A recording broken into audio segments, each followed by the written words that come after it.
Hello everyone, welcome back my YouTube channel S S D 2.0।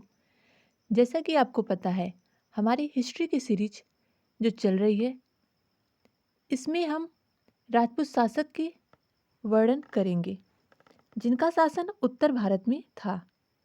Rajput period से जितने भी question previous year में पूछे गए हैं और उनसे रिलेटेड अन्य फैक्ट्स की भी हम इस वीडियो में चर्चा करेंगे। वीडियो को लास्ट तक देखिएगा। यदि आपको वीडियो पसंद आता है तो please like comment and share जरूर करें। चलिए पहला क्वेश्चन देखते हैं। पूर्व मध्यकालीन भारतीय इतिहास में 750 ईस्वी से 1200 ईस्वी तक का समानता समय मुख्यतः माना जाता है। उत्तर भारत के संदर्भ में आपको बताना है कि 750 से 1200 ईस्वी तक का टाइम पीरियड किसे माना जाता है। संक्रमण काल, राजपूत काल, भारत पर तुर्क आक्रमण काल, उपयुक्त सभी। फ्रेंड्स, राइट आंसर हो जाएगा ऑप्शन बी, राजपूत काल। वर्धन वंश के पश्चात 7वीं शताब्दी से लेकर 12वीं शताब्दी तक का काल उत्तर भारत के इतिहास में राजपूत काल के नाम से जाना जाता है। Next question. 712 ईस्वी में सिंध पर अरबों के आक्रमण के समय वहां का शासक कौन था। 712 ईस्वी में सर्वप्रथम सिंध पर अरबों का आक्रमण हुआ। अरब आक्रमणकारी मोहम्मद बिन कासिम था। उस समय सिंध पर राजा दाहिर का शासन चल रहा था।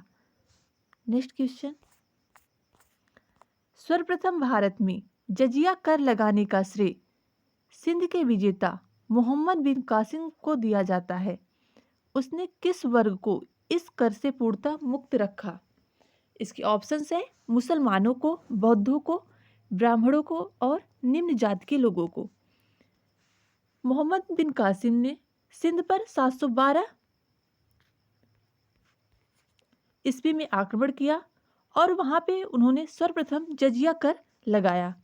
जजिया कर एक प्रकार का धार्मिक कर होता है जो कि गैर मुसलमानों पर लगाया जाता है। मोहम्मद बिन कासिम ने मुसलमानों पर, बौद्धों पर और निम्न जाति के लोगों पर जजिया कर लगाया था। ब्राह्मणों को उसने जजिया कर से मुक्त रखा। ब्राह्मणों पर सर्वप्रथम जजिया कर लगाने का कार्य फिरोज शाह तुगलक ने किया। अगला क्वेश्चन। किस ग्रंथ के उल्लेख के आधार पर यह माना जाता है कि मलेच्छों के अत्याचार से त्रस्त होकर महर्षि वशिष्ठ ने अत्याचारियों के विनाश हेतु आबू पर्वत पर एक यज्ञ किया एवं यज्ञ के अग्निकुल से 4 राजपूत कुलों परमार, चालुक्य, सोलंकी, प्रतिहार एवं चौहान जन्म हुआ। अग्निकुल के सिद्धांत के अनुसार जब महर्षि वशिष्ठ ने आबू पर्वत पर यज्ञ किया, वहां पे 4 राजपूत वंशों का जन्म हुआ।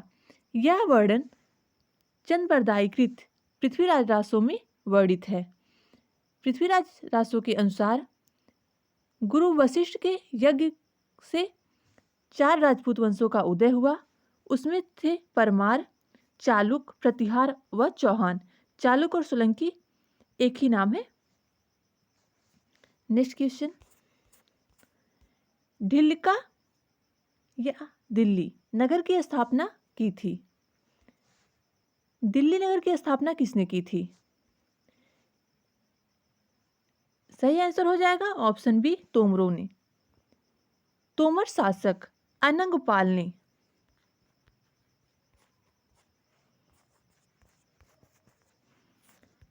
11वीं शताब्दी में दिल्ली की स्थापना की।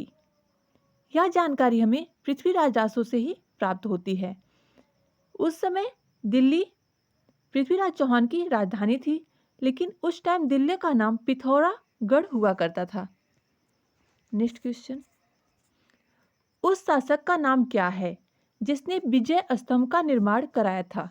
इसके ऑप्शंस हैं राणा कुंभा, राणा सांगा, राणा रतन सिंह, राणा हमीर।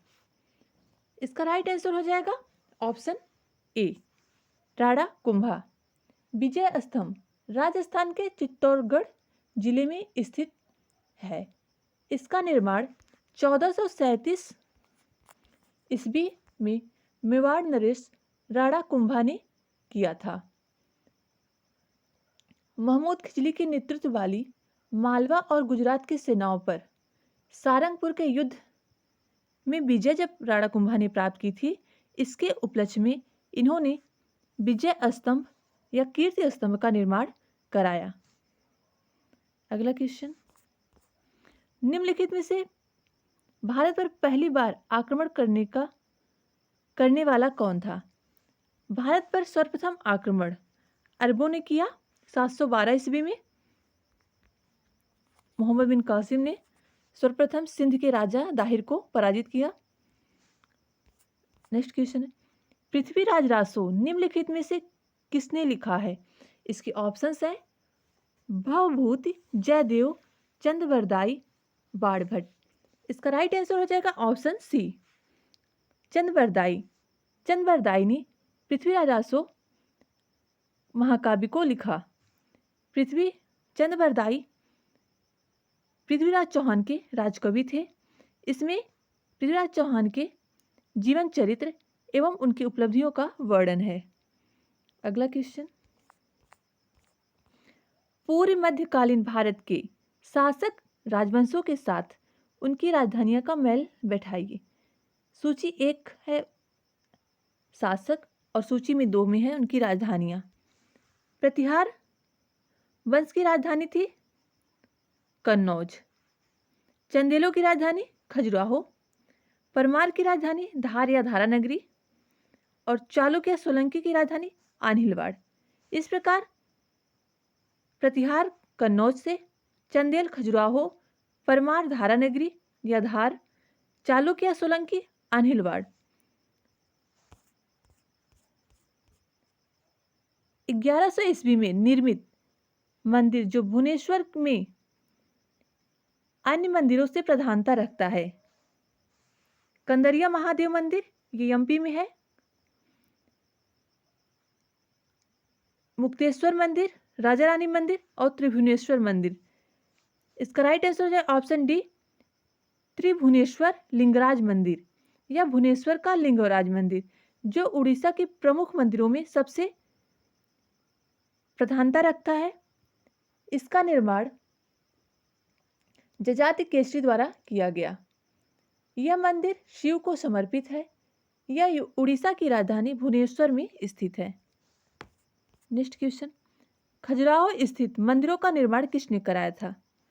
खजुराहो स्थित मंदिरों का निर्माण चंदेल राजपूतों ने कराया था।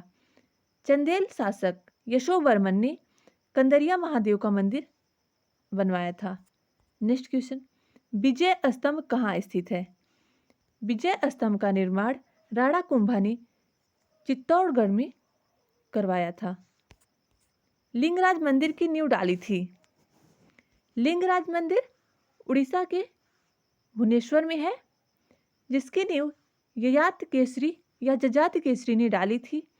यह मंदिर नागर शैली में बनी हुई है और यह शैव धर्म से संबंधित है। अगला क्वेश्चन, सोमनाथ के मंदिर पर 1025 ईस्वी में मोहम्मद गजनवी के आक्रमण के समय गुजरात का शासक कौन था? इसके ऑप्शंस हैं भीमदेव प्रथम, भीमदेव द्वितीय, मूलराज और मूलराज प्रथम। इसका राइट आंसर हो जाएगा ऑप्शन ए, भीमदेव प्रथम। जब महमूद गजनवी ने 1025 में सोमनाथ के मंदिर पर आक्रमण किया, उस समय गुजरात का शासक भीमदेव प्रथम था। सोमनाथ का मंदिर गुजरात में स्थित है।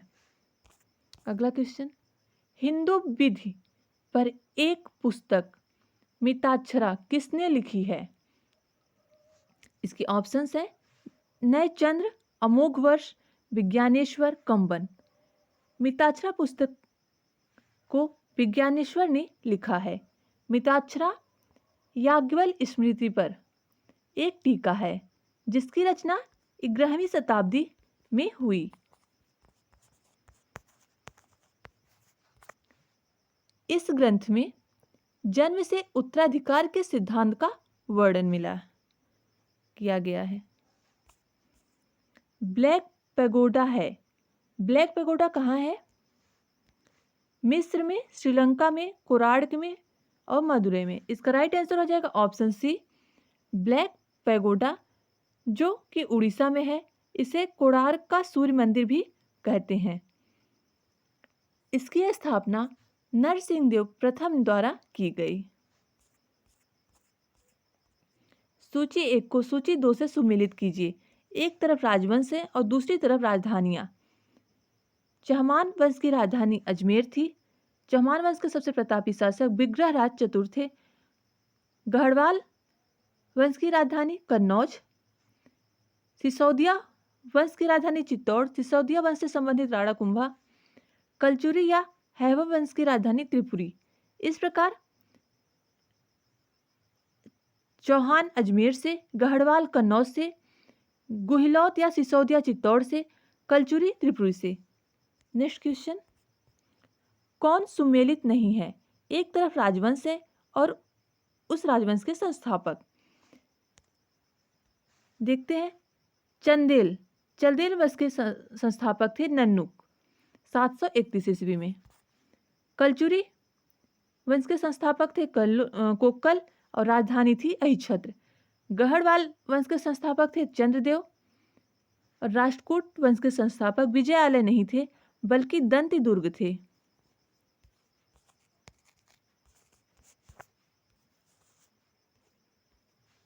इस प्रकार डी ऑप्शन गलत है और बाकी सब सही है। चंदेल के नन्नुक, कलचुरी के कोक्कल और गढ़वाल के चंद्रदेव और राष्ट्रकूट के दंती दुर्ग। हरिकेल नाटक के रचयिता हैं। हरिकेल नाटक के रचयिता चौहान शासक विग्रहराज चतुर्थ थे। इन्हें विशल देव भी कहा जाता था।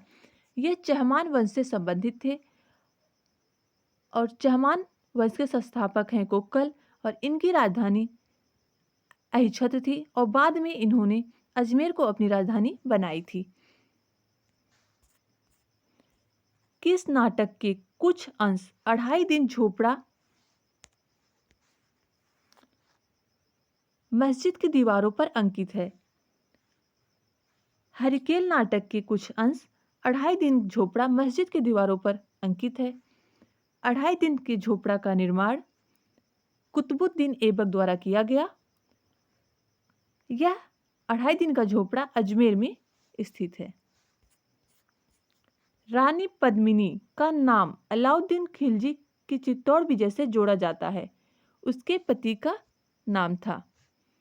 चित्तौड़ के राजा राणा रतन सिंह थे। इनकी पत्नी का नाम पद्मिनी था और राणा रतन सिंह और अलाउद्दीन खिलजी के बीच युद्ध हुआ था। विक्रमशिला शिक्षा केंद्र के संस्थापक का नाम है। इसके ऑप्शंस हैं देवपाल, धर्मपाल, नयपाल, नरेंद्रपाल। विक्रमशिला शिक्षा केंद्र के संस्थापक हैं धर्मपाल। धर्मपाल पाल वंश के दूसरे शासक थे जिनको सोढल ने उत्तरापथ का स्वामी कहा है। धर्मपाल ने 2 विश्वविद्यालय की स्थापना की थी। एक है विक्रमशिला और दूसरा सोमपुरी। पाल वंश की राजधानी मुंगेर हुआ करती थी।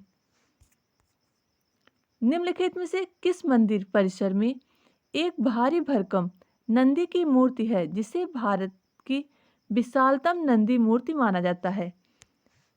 इसके ऑप्शंस हैं वृद्धेश्वर मंदिर, लिंगराज मंदिर, कंदरिया महादेव मंदिर, लिपाच्छी मंदिर। राइट आंसर हो जाएगा ऑप्शन सी, कंदरिया महादेव मंदिर। यह खजुराहो मध्य प्रदेश में स्थित है जिसका निर्माण चंदेल शासकों द्वारा किया गया।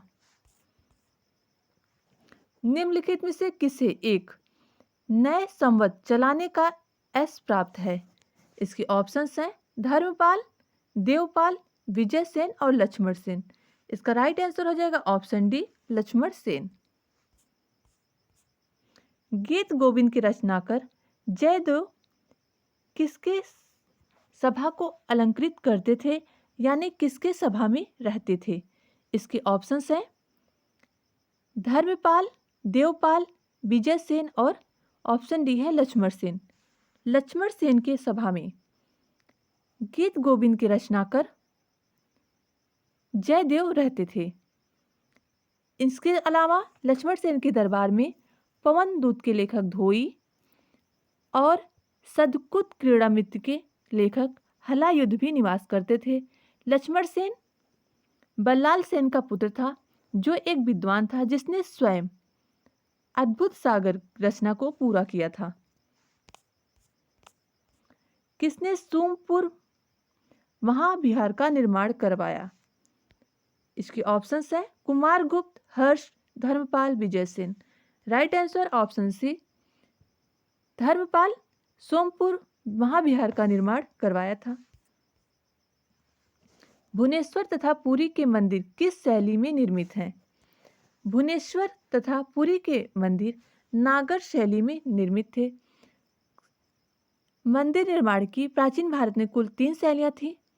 नागर शैली जो कि उत्तरी भारत में प्रसिद्ध थी, द्रविड़ शैली दक्षिण भारत की प्रसिद्ध शैली थी, और बेसर शैली इन दोनों शैलियों का मिला जुला रूप हुआ करती थी, जो कि मध्य भारत में प्रयोग में लाई जाती थी।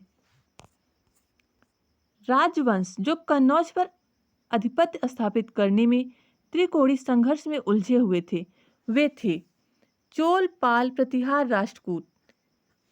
त्रिकोणीय संघर्ष का प्रारंभ 8वीं शताब्दी में प्रारंभ हुआ।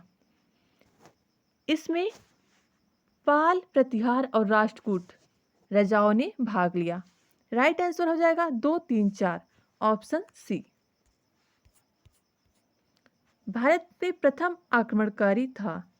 भारत में प्रथम आक्रमणकारी अरब देश से आया हुआ मोहम्मद बिन कासिम था। जगन्नाथ मंदिर किस राज्य में है? पुरी का जगन्नाथ मंदिर उड़ीसा में स्थित है। पुरी में स्थित कोराड के विशाल सूर्य मंदिर के निर्माता कौन थे? इसके ऑप्शंस हैं नरसिंह देव प्रथम, कपिलेंद्र, पुरुषोत्तम, चोल, गंग। इसका राइट आंसर हो जाएगा ऑप्शन ए, नरसिंह प्रथम कोराड के विशाल सूर्य मंदिर के निर्माण करता थे। कोराड के सूर्य मंदिर को ब्लैक पगोडा भी कहा जाता है। नेक्स्ट क्वेश्चन, अजय पाल संस्थापक थे। अजय पाल चहमान वंश के शासक थे, जिन्होंने अजमेर की स्थापना की। बाद में अहिछत्र से अजमेर को अपनी राजधानी बनाई। निम्नलिखित में से कौन कविराज के नाम से विख्यात है? भोज परमार, सिंधुराज, मिहिर भोज और मुंज। इसका राइट आंसर हो जाएगा ऑप्शन ए, भोज परमार को कविराज के नाम से भी जानते हैं। यह परमार वंशी शासक थे।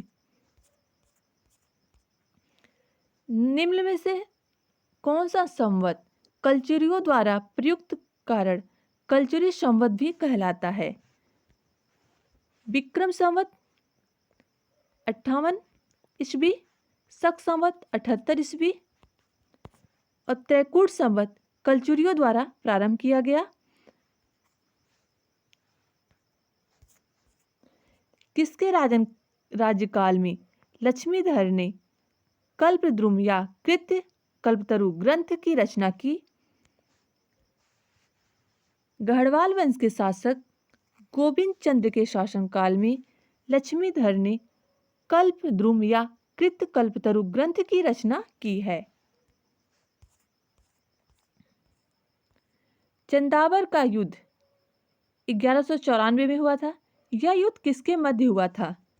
चंदावर का युद्ध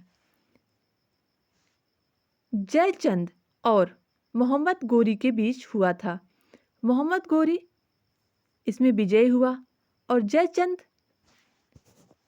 हार गया, जिससे पूरी तरह भारत में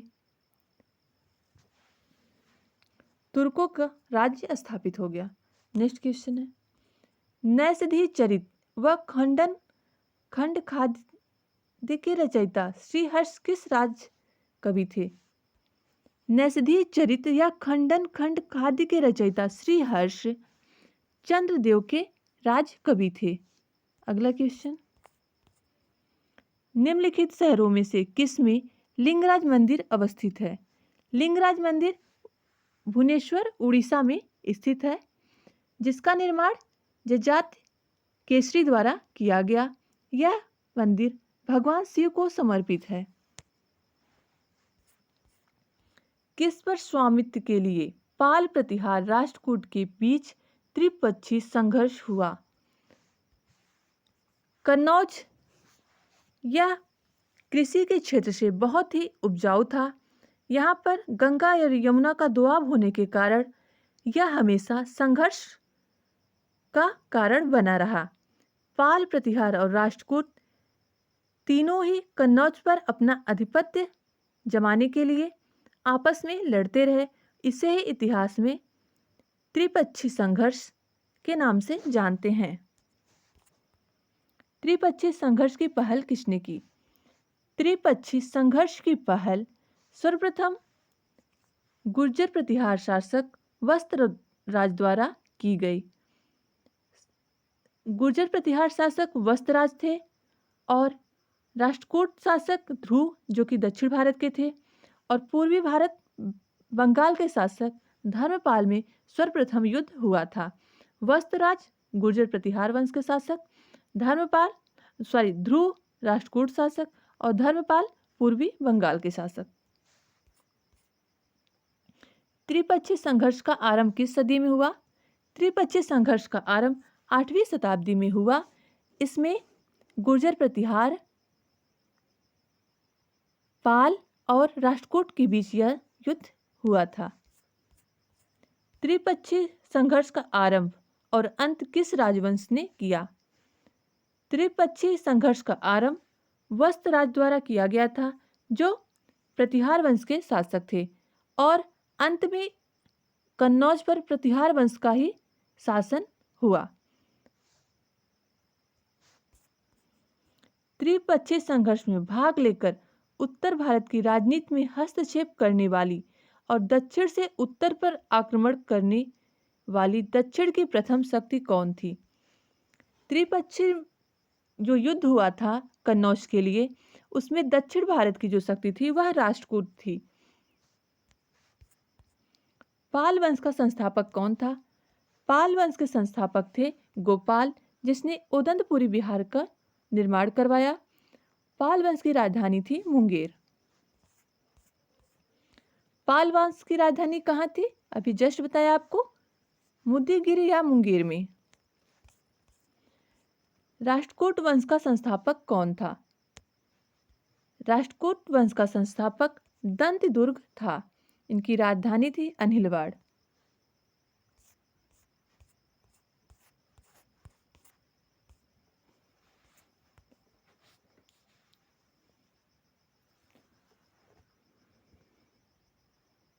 ये थी हमारी आज की वीडियो। अगर वीडियो आपको पसंद आई है तो लाइक, कमेंट एंड शेयर जरूर करें। Thank you.